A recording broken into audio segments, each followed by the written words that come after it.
Hey everyone, welcome back to our channel.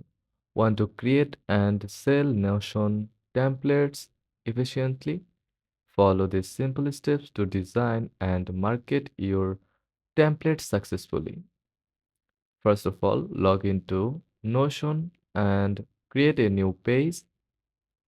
Use a structured layout with headings, sections, and key features.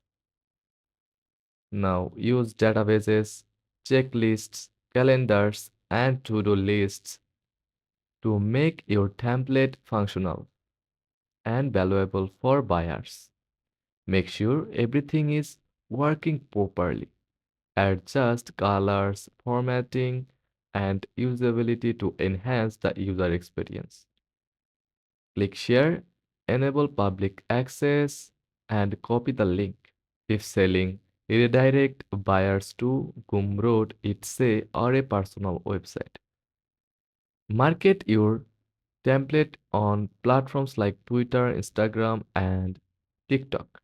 Use engaging content to attract potential buyers.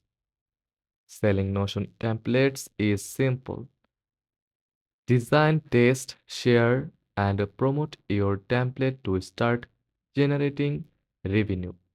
If this guide was helpful, don't forget to like and subscribe for more quick tutorials. Thanks for watching.